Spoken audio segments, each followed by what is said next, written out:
জীবনে অনেক রিলেশন হয়েছে, but you are my first love. প্রেম বারবার আসলেও ফার্স্ট লাভ একবারই এসেছে।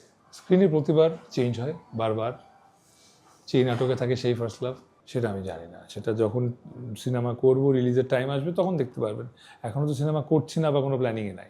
আমি আমার জায়গা থেকে প্রস্তুত, বাট প্রস্তুত বলতে ওই যে এই নাচ গান ফাইট এগুলোর জায়গা থেকে আমি মোটামুটি আমি যতটুকু আয়ত্তে এনেছি ততটুকু আমি প্রস্তুত। বাকিটা হচ্ছে গল্পের প্রয়োজনে সেটা ট্রেন আপ করা, সেটা আমি পেরে যাব, সেটা আমার বিশ্বাস। বাট আমি একটা নাটক ইন্ডাস্ট্রি থেকে সিনেমায় মুভ করব সেটা বললেই হয় না, মুখের কথা না। সেটার জন্য আরও কিছু প্র্যাকটিস আছে, কিছু কিছু জায়গা কনফার্ম করা দরকার আছে, সেটা না করে করতে পারছি না। যেমন একটা নাটক এখন আমি অলরেডি অনেক কম কাজ করি, বাট একজন নাটকের অভিনেতা মাসে তো 5 থেকে 10টা নাটক করে। সো বছরে আসলে দেখা যাচ্ছে 100 নাটক হয়ে যাচ্ছে একজনের। আমি হয়তো কমিয়ে সেটা গত বছর 20টাও মনে হয় করিনি, মানে 18-19 নাটক করেছি। সো যদি ইনকামের দিক থেকে বলেন অনেক কম, বাকি সবার চেয়ে আসলে অনেক পিছিয়ে আছে এই দিক থেকে। সো সিনেমা করলে তো একটা সিনেমা করা হবে বছরে, যেটা আসলে 5টা নাটকের সময় ইনকামও না। সো আমার জন্য একটু মেকশিওর করা, since I am the এল্ডার son of the family, আমার উপর রেসপন্সিবিলিটি আছে ফ্যামিলির, ওই সাইডটাও আসলে ভাবতে হবে। তো সব কিছু, এটা আমি পিছনে খুবই ভেতরের কথা বললাম, এটা তো অডিয়েন্সরা বুঝবে না। তাও বললাম যে আমার সব দিক বিবেচনা করে যখন আমি আসতে পারবো তখন, যে আমি 2 বছর আমি কিছু না করে আমি শুধু সিনেমার জন্য ওয়েট করবো বা সিনেমা করবো, সেটা যাতে পসিবল হয় সেই অবস্থানে গিয়ে তারপর আমি সিনেমায় যাব। বেটারমেন্ট সব কিছুই ভালো, সবাই সবাই যা করছে ভালোর জন্যই করছে। কারো কাছে যদি মনে হয় কাজ কমালে সে ভালো করবে, সে ভালো করবে।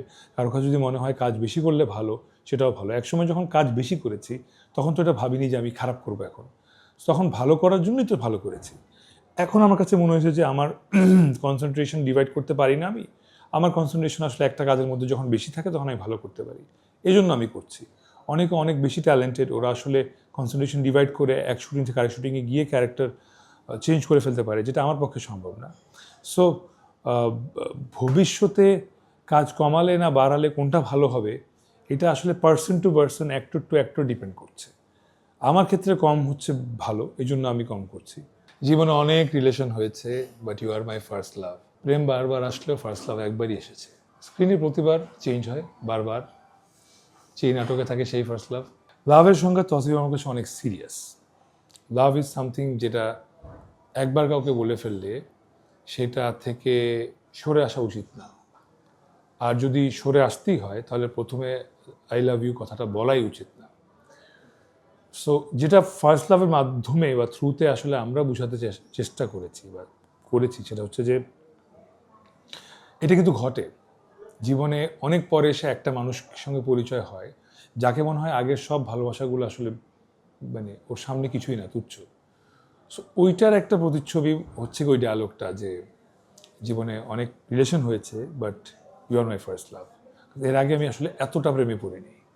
সো প্রতিবার হয় না আমাদের ম্যাচুরিটি বাড়ে, আমরা আরও গভীরভাবে প্রেমে পড়ি, বা প্রেমের আগের ভুল থেকে শিখে নতুনভাবে নিজেকে শুধরিয়ে আবার ভালোভাবে প্রেম করার চেষ্টা করি।